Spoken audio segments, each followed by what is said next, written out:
Hello everyone, Lawrence Fleming here. Well, I had to go for a little bit of a hike to get away from the camp. It's the weekend and they get noisy, so I just found a nice quick hiking trail and I'm off in the woods. Trail right there, going both directions, and I found a log to sit on. God always provides. Okay, before I get into the lesson, I'm just going to do a little bit of topical stuff right now. Our fearless leader is off traveling through the Middle East, trying to make us think he knows what he's doing. First off, he goes to Israel, and what's he do? He pushes the two-state option and wants Israel to go back to the 67 borders. Nobody who cares about Israel would ever want that. First off, the two-state issue is off the table anyway. You know the old saying, fool me once, shame on you, fool me twice, shame on me. They've done that in the past, and every time they have, it's come out to harm Israel. They gave them the Gaza. The Palestinians moved in, they were happy, everything was looking great, but the terrorists moved in and took over and used it as a place to launch missiles. They launched over 4,000 missiles the last time they attacked. So you can't give in because the terrorists don't care. The terrorists only want one thing, the complete elimination of all Christians and Jews off the face of the earth, period. No other option for them will be fine. When Big T, I don't know if I can get away with saying his names. I've been filtered quite a bit lately because I've been using names and words that I shouldn't be using, I guess. So I got to be careful. But when Big Daddy T was in charge of the United States, that might be okay, I can say that. He tried to get them to negotiate a two-state option. Now, he talked to Israel first and told them, don't worry, I don't really want that, but I want to prove a point. And the point was, when he gave them everything they wanted, they turned it down. Because the ultimate conclusion of that was, we give you what you want and we have peace. And they turned it down. They didn't want it. Trump knew they wouldn't take it. So he wasn't really pushing the two-state option. He was making them reveal what they truly want. The evil Muslim sects that want the destruction of Israel. There are Muslims out there that want peace. But the group that doesn't is also opposed to the ones that want peace. They only want one thing, full destruction. And then, of course, our fearless leader is traveling to Saudi Arabia to ask them for more oil. They don't like him. He's voted against them a number of times. They don't like him. It's doing it just to prove that when he gets back, he's going to say, I tried, and I can't get the price of oil down because these bad countries over there just won't work with us. You wait. He's going to pull that. He's in complete control, or his puppeteer is in complete control. Understand that. He's too senile to know what to do. Now, he's had 50 years in government, so he's still running on impulse a little bit. He's never voted for anything that's good for this country. Only good for their party and good for the overthrow of our government. So he's not good for us. Also, I'm warning people that we have the election coming up in just a few months. I am not seeing enough advertising, enough push by candidates. I'm not. They're not worried about losing control. They've got something planned. And I've said I personally think we've got some kind of a major event, whether it's a new bug or a new bomb. Whatever it is, we're going to have another 9/11 event. They don't want the election if they can't rig it like the last time. If they can rig it and get away with it, they can, but they'll go ahead with it. But the problem is, there's a lot of the states that they did steal, absolutely stole, are putting safeguards in place so they can't do it again. Because they really aren't in their court. So what's going to happen is they're going to have to pull something either just before the election or just after, so they can declare martial law, and then martial law is going to stay in effect, as far as I can see, as long as they want. There's no reason to remove it, because Congress and the President are all in the same camp, and once they've got martial law, they can do anything they want. They don't have to follow the Constitution, because it's, quote, put in place for the safety of our country. But they're going to use it against us. So that's what's coming. So I keep telling you, do some prepping.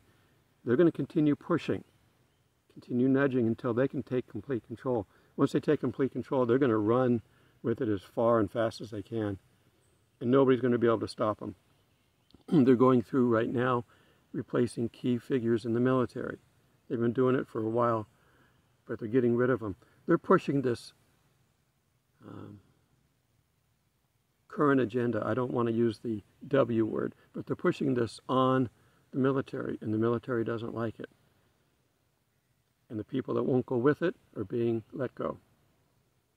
They just let a whole bunch of truckers off, fired them, because they wouldn't get the... As they get more and more control, and they realize that they don't have to do this a little bit at a time, they're going to run with it. So that's what's coming this year. Does that mean we have a rapture coming? I don't know. We're tough, and we can handle a lot, and I'm trying to prove some of that by me doing what I'm doing. I'm out here camping full-time because we can do this. And I'm going to do, my next video is going to be on more camping tips so that you can learn how to do this. I'm afraid that there's a lot of people going to have to get out of the city. Where are you going to go? Well, I'm in a state park.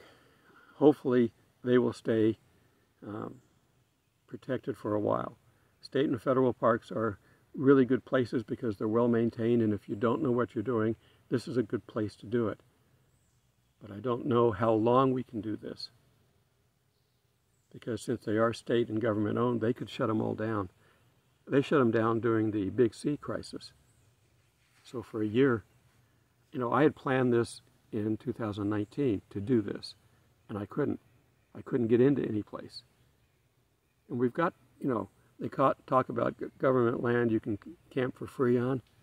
Well, yeah, you got to be self-sufficient to do that, but they could shut down those too. There's a number of places in Georgia that have been shut down that I was planning on camping for free on.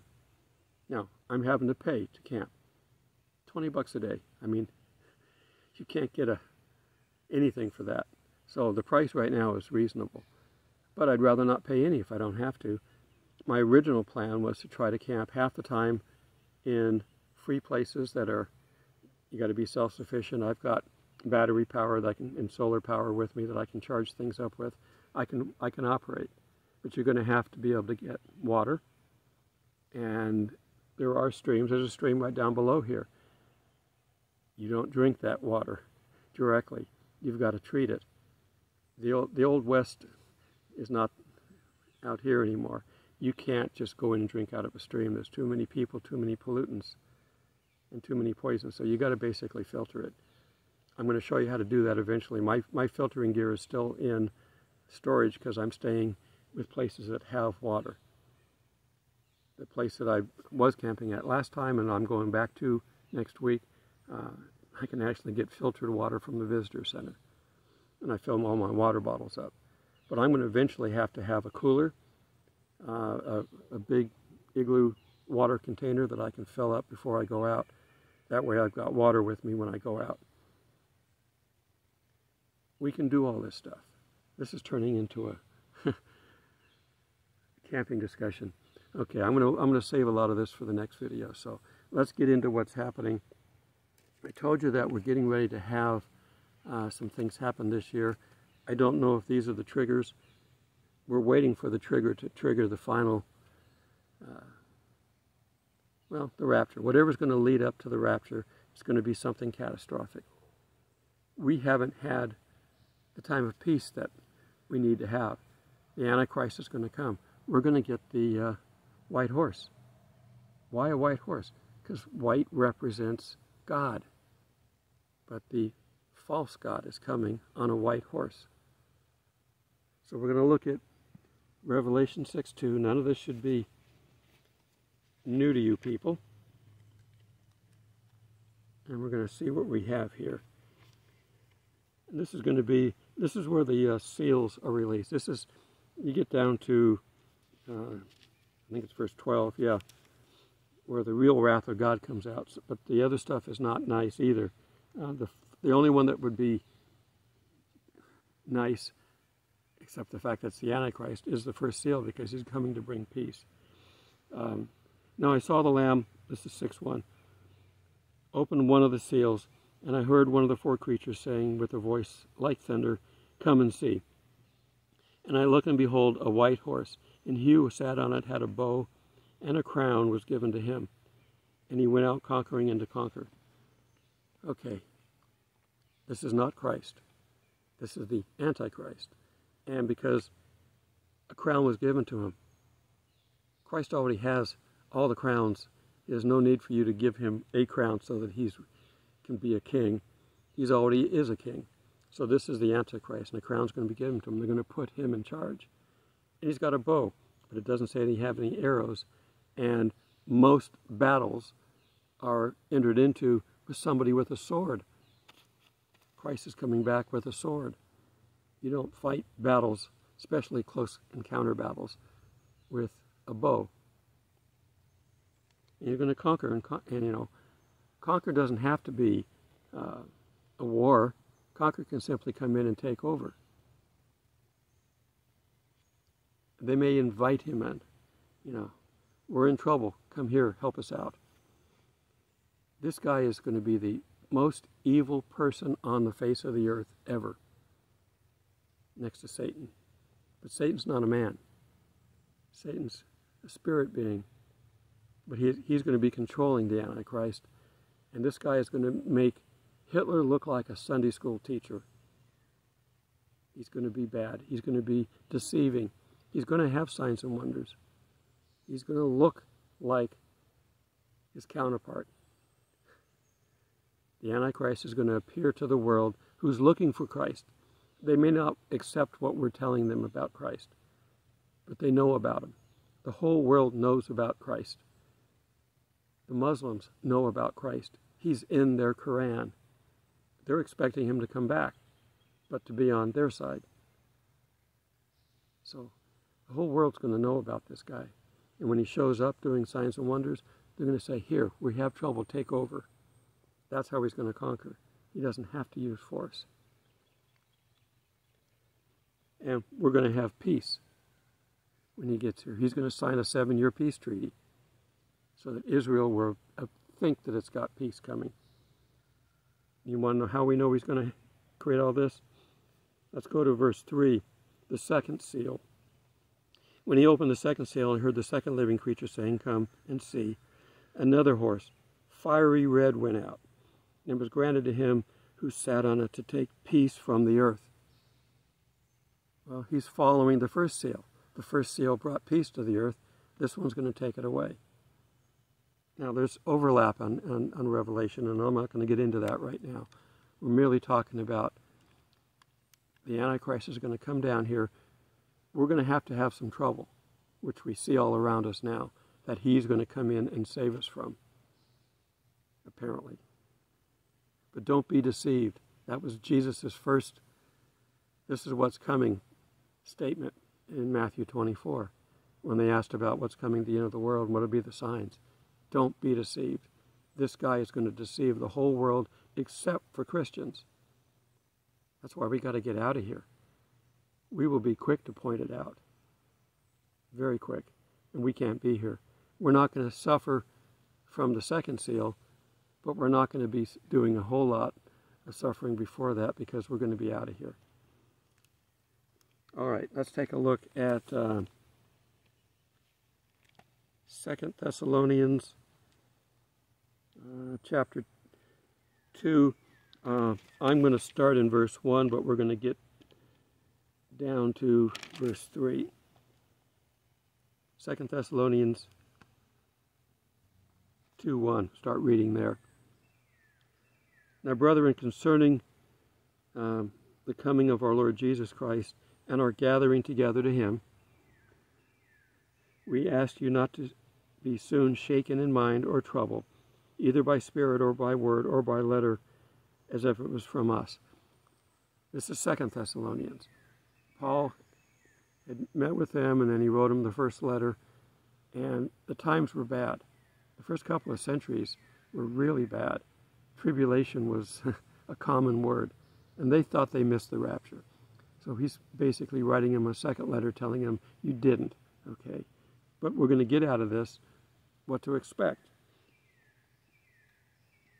Don't be troubled in spirit or by word or by letter as if from us, as though the day of Christ had come, because they thought they'd missed it. Let no one deceive you. Once again, we get that important word for the end times. Let no one deceive you by any means, for that day will not come unless the falling away comes first, and the man of sin, one of the names, we're going to look at some other names of the Antichrist, is revealed. So he's the man of sin, is revealed, the son of perdition. He's got so many names, and not one of them is good. Who opposes and exalts himself above all that is called God, or that is worshipped, so that he sits as God in the temple of God, showing himself that he is God. That's going to be the midway point where he sits in the temple. We don't have a temple yet. The Antichrist has got to get here, create this treaty, and then let them build the temple. I used to think that they were going to take down the Dome of the Rock, but I don't think so. I think they're going to build the temple alongside. They're not going to be able to do what the old temple did. When the curtain was torn, when Jesus was here, there's no need. We're the temple. They don't get that yet, but we're the temple. They think their sacrifices are going to get them back with God. It doesn't matter, because what's going to happen is the Jewish people are going to see this, and they're going to start listening more.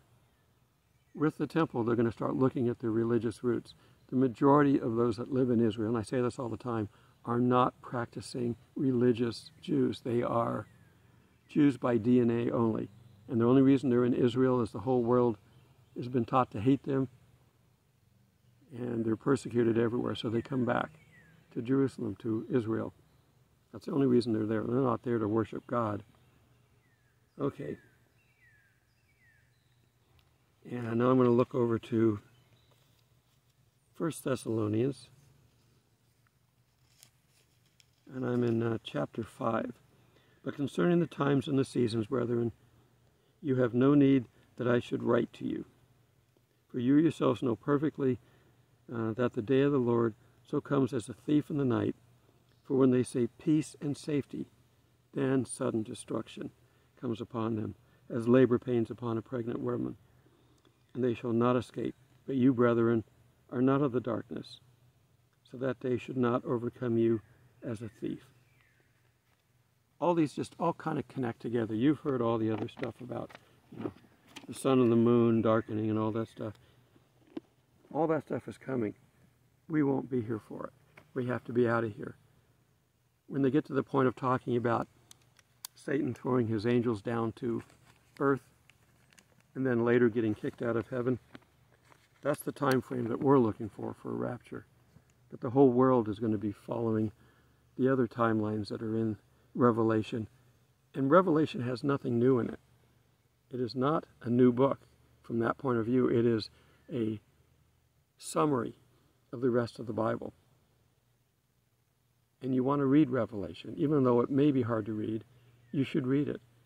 All the things are going to happen. It's just the timing we have to work with. We know the rapture is coming. We know the second coming is coming. We know there's going to be a midway temple abomination. But that's, we don't know the timing because we don't know the start.